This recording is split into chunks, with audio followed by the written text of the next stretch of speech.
আসসালামু আলাইকুম সুপ্রিয় দর্শক, আপনাদের ভালোবাসা আসলাম এক অসহায় মেয়ের কাছে। আমরা শুনবো জীবন কাহিনী। আসসালামু আলাইকুম। ওয়ালাইকুম সালাম। আসসালামু আপু কেমন আছো? জি ভাই, আলহামদুলিল্লাহ ভালো আছি। তোমার নামটা কি? আমার নাম মাহি। মাহি। তোমার দেশের বাড়ি কোথায়? আমার দেশের বাড়ি চট্টগ্রাম। চট্টগ্রাম। জি। তোমার ফ্যামিলিতে কে কে আছেন?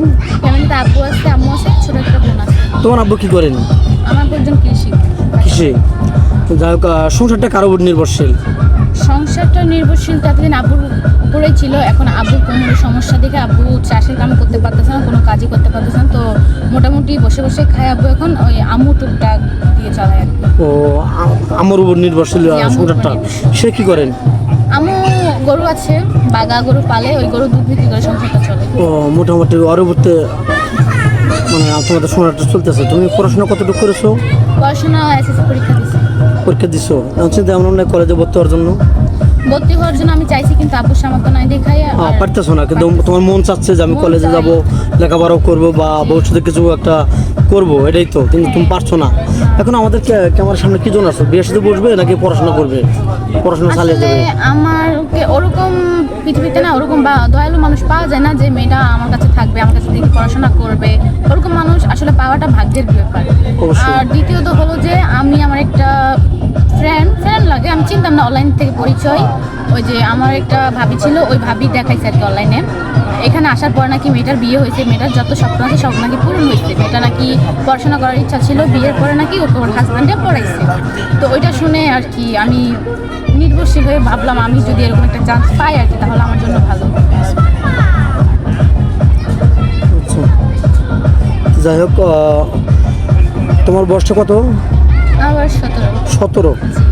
আচ্ছা, তুমি কত বছর বয়সে তোমার হচ্ছে মেচুর হবে? 25 বছর, 30 বছর, 35 বছর? ম্যাচিউরড ওইটা বড় কথা না, আসলে হলো একটা মানুষের মনটা বড় জিনিস। বয়সটা রূপটা চিরদিন থাকে না। বয়স আজকে আমি 16 বছরের একটা ছেলেকে বিয়ে করলাম, পরে দেখা যাবে ও 50 বছর হয়ে গেল, ওকে আর আমার ভালো লাগতেছে না, আমারও ওকে ভালো লাগবে না। তো তার থেকেও বেটার হচ্ছে ভালো মনের মানুষ থেকে বিয়ে করা টান কম। বুঝতে পারছি। তো তুমি চাচ্ছ যে একটা ভালো একটা মন হলে যথেষ্ট? হ্যাঁ জি, আমি চাই একজন ভালো মানুষ যেই তো আমাকে সুন্দর করে চালাতে পারে। আমার ফ্যামিলিকে চালানো লাগবে না, আমার ফ্যামিলির জন্য আল্লাহ শুকর আল্লাহ। তো আমার চাই পড়াশোনা করতে, এমনি আমার ছোটো বোনটার জন্য আমি কিছু করতে চাই। তো যদি ওরকম মানুষ পাই যে আমার জন্য আমাকে হ্যাপি রাখবে, আমার ছোটো বোনটার দিকে একটু দেখবে, আমার ছোটো বোনের আমি ছাড়া আর কেউ নাই, ওরকমটা হলে আর কোনো কিছু চাবেন না? কারণ আমার আব্বু আম্মু চিরদিন বেশি থাকবে না, কারণ ছোটো বোনটা আমার কাছে আমার আব্বু আম্মু আমার হাতে তুলে দিয়ে যাও। তো আমার ওরকম একটা দরকার থাকতে হবে। আমি হয়তো কলেজে যাইতে পারি না, পড়তে পারি না, সমস্যা নেই, কিন্তু আমার ছোটো বোনটাকে আমি এরকম হইতে দিতে পারি না। না, বুঝতে পারছি। যাই হোক, তোমার ভিডিওটা যত পাবলিক হচ্ছে, দেশ প্রবাস থেকে দেখছে, তোমাকে কীভাবে পাবেন? কীভাবে পাবে সেটা তো আমি তো ফোন ইউজ করি না। তো আসলে কি আর বলবো, আপনার ওই যে এখানে আপনার নাম্বারটা দিয়ে রাখবেন। তো যে আমাকে যদি ওরকম ভালো মানুষ থাকে যে আমাকে বিয়ে করতে চায়, আমার বোনের দায়িত্ব নিতে চায়, তাহলে ওই যে আপনার এখানে বলবেন, তারপর না হয় বিয়ের কথা বললে আমি শুনতে পারলেন দর্শক বন্ধু।